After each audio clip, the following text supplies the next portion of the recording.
Hello बच्चों, मैं नवीन दीक्षित, आपका फिजिक्स मेंटर। बच्चों, आपकी शाम वाली 7 से 9 की ऑफलाइन क्लास में सरफेस टेंशन संबंधी 4 सवालों का जिक्र यानी डिस्कशन रह गया था। Rest of the question seat के हम लोग सॉल्व कर चुके थे। तो आज मैं आपको अनावश्यक पैनिक करने की बजाय मैं चारों क्वेश्चंस का सलूशन आपको दिए देता हूँ। आप आराम से उसको देख लें और बचे हुए शाम के समय को यूटिलाइज करते हुए फ्लूइड इलास्टिसिटी सरफेस टेंशन के शॉर्ट नोट्स बना लें। मंडे से शुरू होने वाली मॉडर्न फिजिक्स के लेक्चर में हम लोग मॉडर्न फिजिक्स कंटिन्यू करेंगे और साथ ही साथ सेम डे में आपके शॉर्ट नोट्स भी चेक कर लूंगा। सॉल्यूशन इत्मीनान से देख लें, 4 ही क्वेश्चंस हैं। Every question has its individual importance. हर प्रश्न का अपना एक महत्व है। कुछ भी कंटेंट एटलीस्ट शीट का तो ना छोड़ें। आइए, जैसे आपका एक सवाल था आपकी शीट के डिस्कशन में, 4th नंबर सवाल क्या कहता है? कहता है एक नॉन विस्कस फ्लूइड है जो कांस्टेंट डेंसिटी का है, मतलब वाटर जैसा एक फ्लूइड है जो P टर्मिनल से Q टर्मिनल की तरफ फ्लो हो रहा है।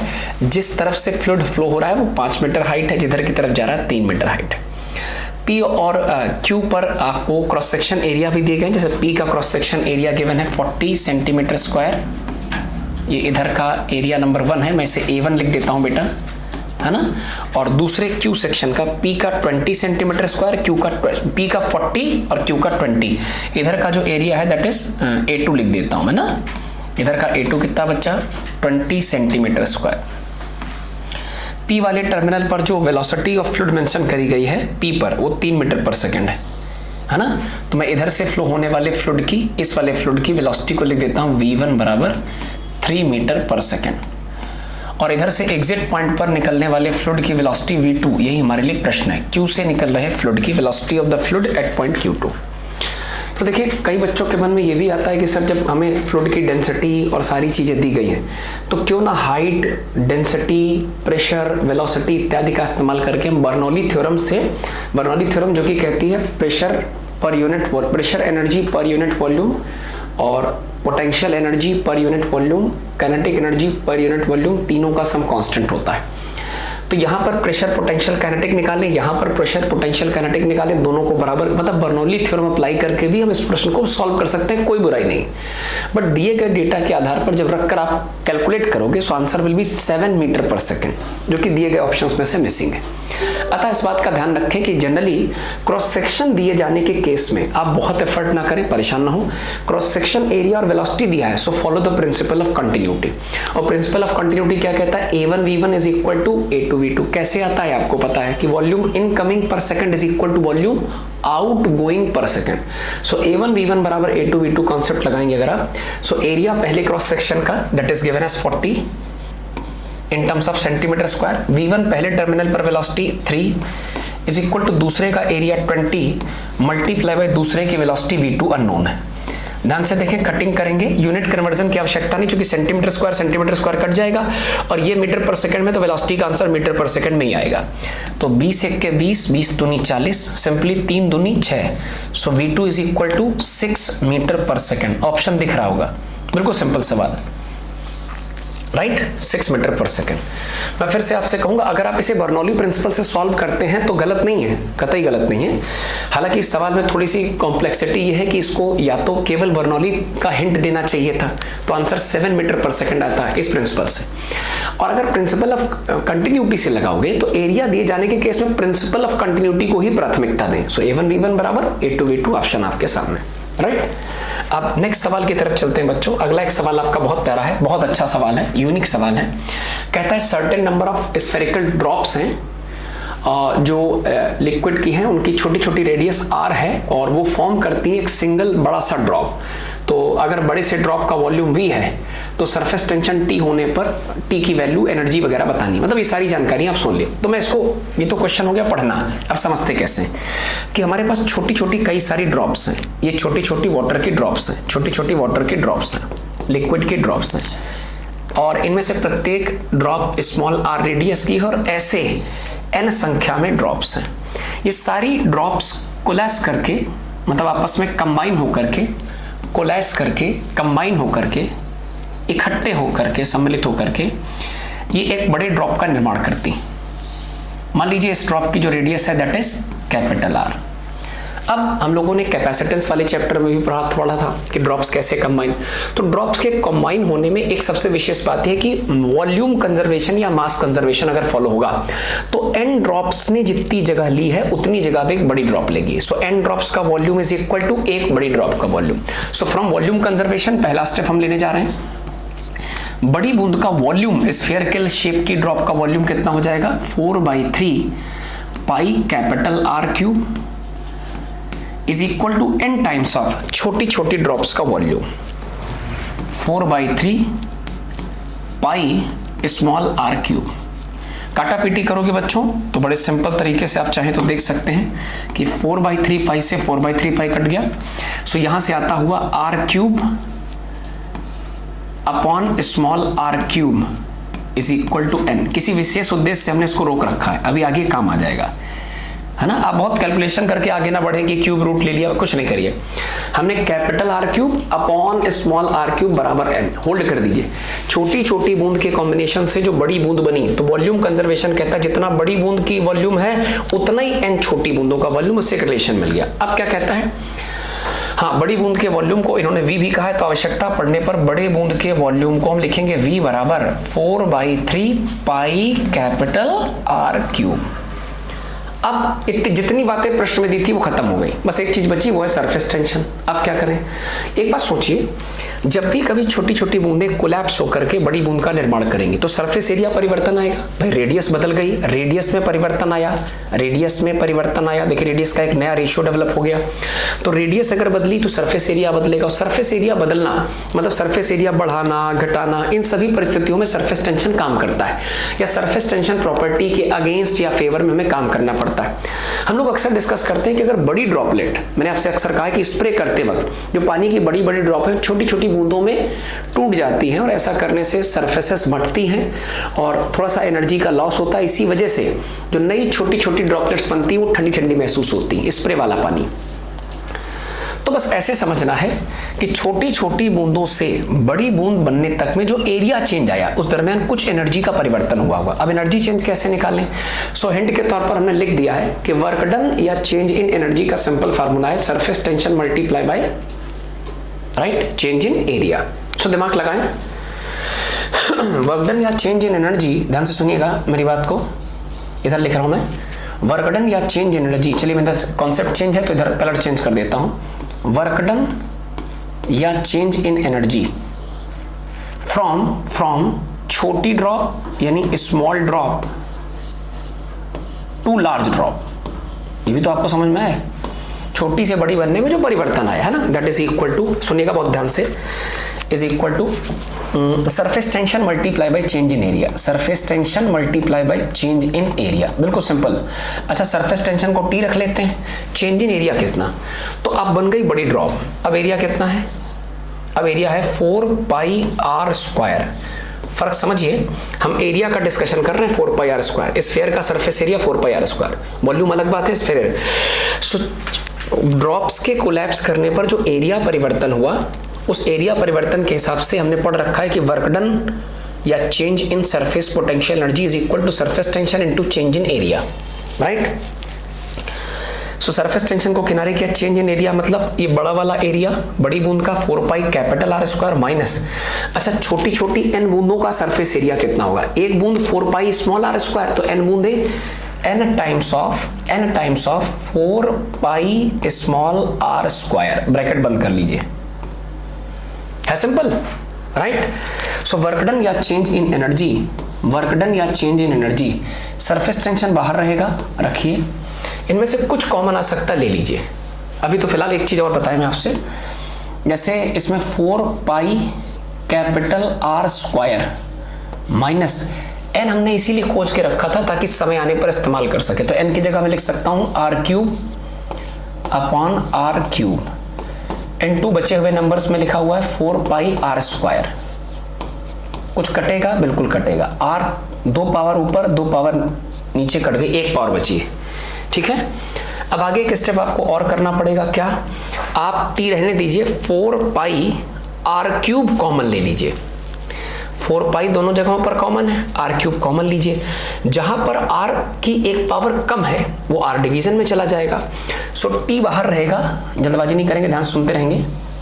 टी बाहर रहेगा, टी बाहर रहेगा। 4 पाई कॉमन है, पहले इसे बाहर निकालो, कर लिया। आर क्यूब कॉमन लो, यहां से तो स्क्वायर ही कॉमन जाएगा, कोई बात नहीं, आप क्यूब कॉमन लो ताकि वॉल्यूम का फॉर्मेट बन जाए, चूंकि ऑप्शन बी के टर्म्स में। ठीक है भाई। अच्छा, यहां से तो 4 पाई आर क्यूब पूरा कॉमन चला गया, तो यहां तो 1 बचेगा। ध्यान से समझने वाला स्टेप है, यहां तो 1 बचेगा, यहां तो 1 बचेगा। अच्छा, अपॉन में आर भी बचेगा, अपॉन में आर भी बचेगा, लीजिए रख दिया। जहां आर की एक पावर कम है तो जब भी कभी कोई टर्म जबरन कॉमन लिया जाता है तो वो टर्म डिवीजन में चला जाता है। So it is 1 by capital are. आप समझे? आप ऐसा भी कह सकते हो, आर ऊपर आर नीचे मल्टीप्लाई कर लो ताकि आर क्यूब कॉमन लेने लायक बचे। अब 4/3 pi R cube, 4/3 pi R cube common चला जाएगा तो यहां बचेगा 1 बाई कैपिटल आर, 1 बाई ये स्मॉल आर। राइट। एक काम और कर लीजिए, वॉल्यूम जैसा दिख तो रहा है बट बना नहीं। एक काम कर सकते हैं क्या, मैं चाहता हूं जितना नीचे मल्टीप्लिकेशन उतना ही ऊपर मल्टीप्लिकेशन। फायदा 3 का नीचे 3 का ऊपर करने से ये आपका वॉल्यूम टर्म बन गया। नेक्स्ट स्टेप पर आप इसे क्या लिख सकते हैं, अगले स्टेप पर मैं इसे लिख सकता हूं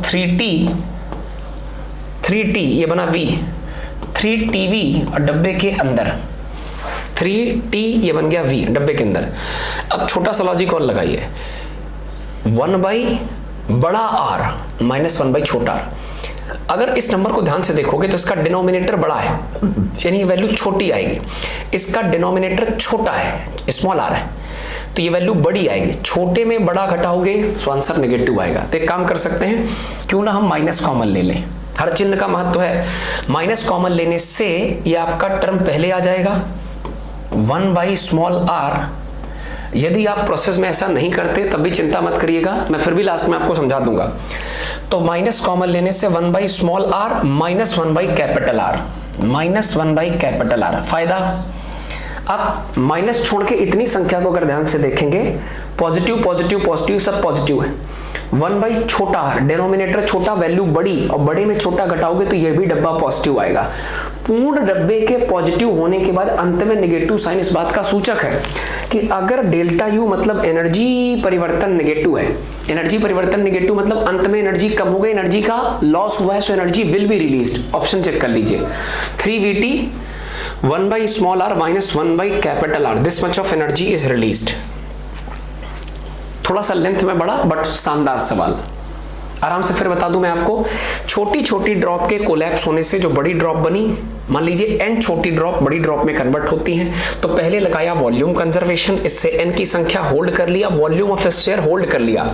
अब वो कहता है कि एनर्जी एनर्जी एनर्जी में क्या होगा, तो मैंने कहा एनर्जी सरफेस एनर्जी है ना, या वर्क डन ऑन स्ट्रेचिंग और श्रिंकिंग द सरफेस, उसका फॉर्मूला होता है surface tension into change in area.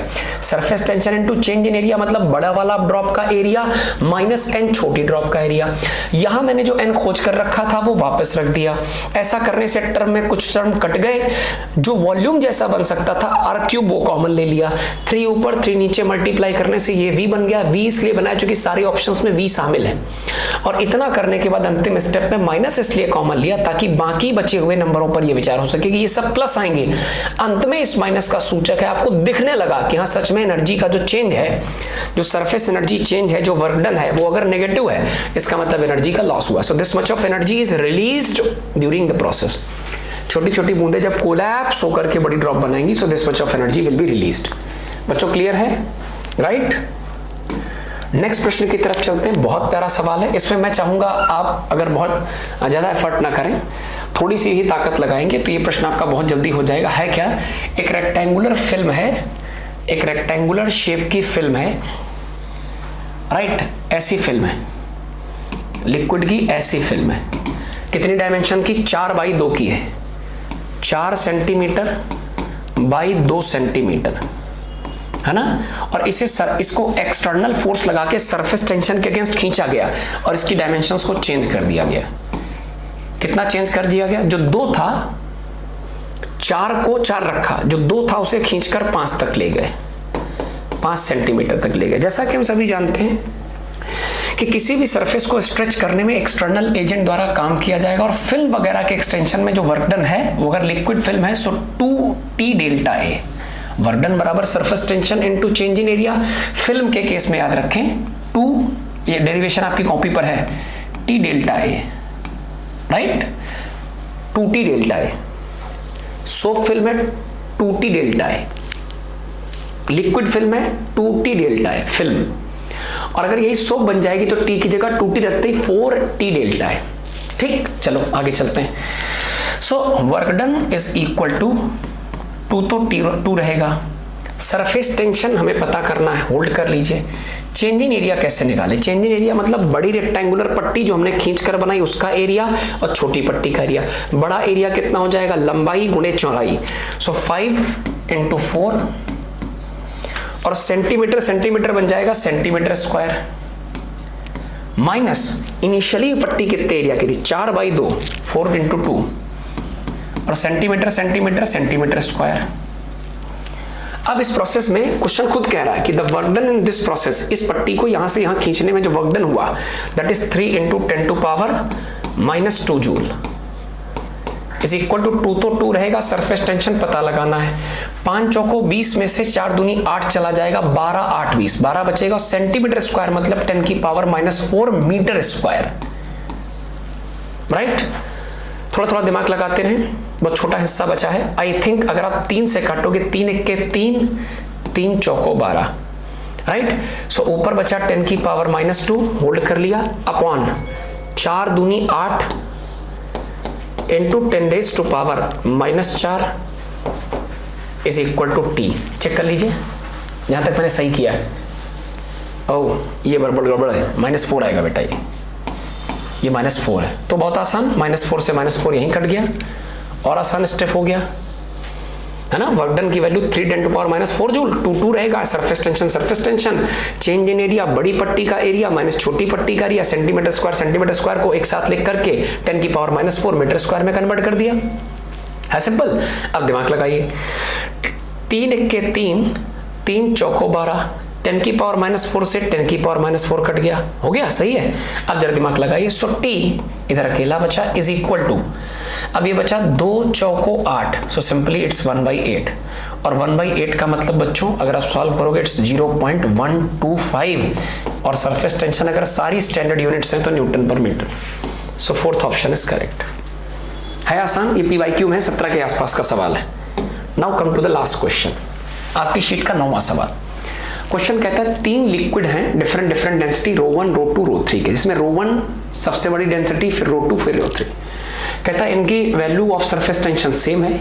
अब देखिए एक बात बता दूं, कहता है कि सरफेस टेंशन वैल्यू सेम है, rise in height of capillary वो भी आइडेंटिकल है, तो एंगल ऑफ कांटेक्ट की चर्चा करनी। मेरी बात समझिए, असल में किसी भी लिक्विड में जैसे आप कैपिलरी डिप करोगे तो सरफेस टेंशन एडहेसिव फोर्सेस की वजह से लिक्विड किसी हाइट तक चढ़ जाएगा, जिसकी हाइट का फार्मूला है H = 2T cos θ/ρgr।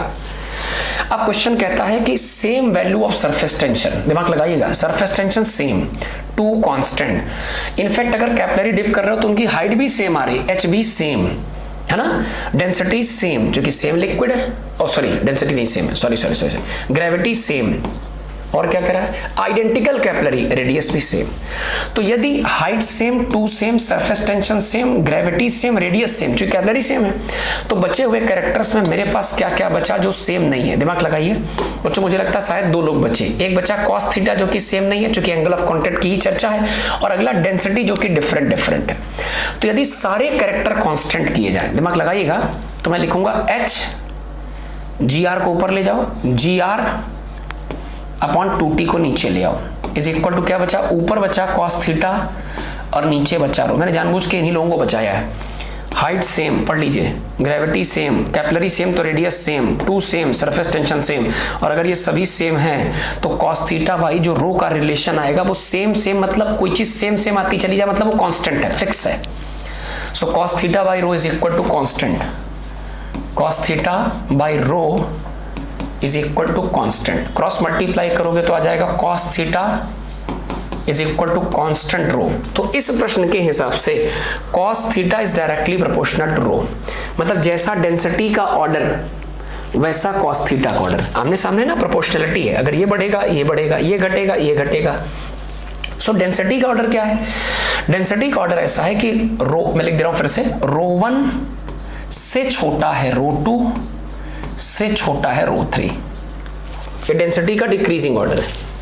अब चूंकि हाइट या राइज इन कैपिलरी ट्यूब के रिलेशन में चूंकि प्रश्न अनुसार सारे कैरेक्टर कांस्टेंट है, जिसके हिसाब से cos थीटा बाई रो का रेशियो कांस्टेंट है, अतः cos थीटा और रो डायरेक्टली प्रोपोर्शनल है। तो जैसा रो का ऑर्डर वैसा cos थीटा का ऑर्डर। रो में रो 1 से छोटा रो 2 से छोटा रो 3, तो वैसा ही cos थीटा आएगा। तो cos थीटा 1 से छोटा cos थीटा 2 से छोटा cos थीटा 3। अब यहां गौर करने वाली बात, ट्रिग्नोमेट्री के हिसाब से साइन थीटा और थीटा प्रोपोर्शनल होते हैं, मतलब जैसे जैसे थीटा बढ़ेगा वैसे वैसे साइन थीटा बढ़ेगा। ट्रिग्नोमेट्री के हिसाब से साइन थीटा और थीटा प्रोपोर्शनल, बट ट्रिग्नोमेट्री के हिसाब से कॉस थीटा और थीटा उल्टे चलते हैं। ग्राफ देखिए, आपको याद होगा साइन का ग्राफ होता है पहले बढ़ेगा, एंगल बढ़ने के साथ पहले बढ़ेगा फिर घटेगा। तो 0 से 90 की कहानी में पहले बढ़ेगा, एंगल बढ़ेगा तो वैल्यू बढ़ेगी। साइन थीटा में होता है, कॉस थीटा में नहीं। कॉस थीटा उल्टी खोपड़ेगा। कॉस थीटा क्या होता है? 0 से ध्यान दीजिएगा, 0 डिग्री से 90 डिग्री का जो कॉस का ग्राफ है वो एंगल बढ़ने के साथ साथ पहले घटता है, उल्टा चलता है। एंगल बढ़ रहा है और कॉस थीटा की वैल्यू घट रही है। उल्टा सोचो, यानी कॉस थीटा यदि घट रहा है तो एंगल बढ़ रहा है। ध्यान से देखो यहां क्या हो रहा है, कॉस थीटा घट रहा है, घटता जा रहा है, देखो से छोटा तो एंगल बढ़ रहा होगा। ऐसे भी कह सकते हो कि 0 से 90 डिग्री के बीच में थीटा का बढ़ना और कॉस थीटा का घटना, थीटा का बढ़ना कॉस थीटा का घटना, उल्टा ऑर्डर होगा। तो कॉस थीटा जिस क्रम में घट रहा है थीटा इसी क्रम में बढ़ेगा। So the result will be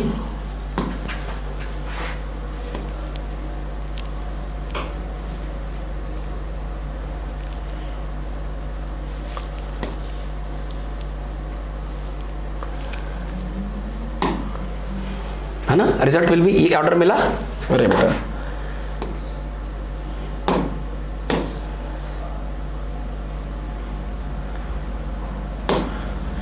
ये मिला। अब इसी के बाद मैं चल लिख देता हूं। क्लियर हुआ? अगर साइन थीटा होता तो जो ऑर्डर कॉस साइन थीटा का है वही थीटा का होता, बट कॉस थीटा में एंगल के साथ साथ कॉस थीटा घटता है, मतलब एंगल बढ़ेगा कॉस थीटा घटेगा। तो जो थीटा का ऑर्डर है कॉस थीटा उसका उल्टा। तो यदि कॉस थीटा घट रहा है तो जिस ऑर्डर में कॉस थीटा घट रहा है थीटा उसी ऑर्डर में बढ़ेगा। सो थीटा 1 से बड़ा थीटा 2 से बड़ा थीटा 3। हाँ, ये वैल्यू सत्य कब के लिए है ये भी याद रखिएगा, 0 से 90 के लिए। ऐसा एक ऑप्शन है 0 डिग्री से 90 डिग्री के लिए थीटा 1 से बड़ा थीटा 2 से बड़ा थीटा 3, 0 से 90 के लिए। So fourth option is the correct option. ये थे 4 बचे हुए सवाल। मंडे शाम 7 से 9 वाले बैच में हम शुरू करने जा रहे हैं मॉडर्न फिजिक्स, बट उससे पहले ये चारों क्वेश्चन कंप्लीट हो आपकी कॉपी पर और आपके शॉर्ट नोट्स भी बने हो। Thank you, take care.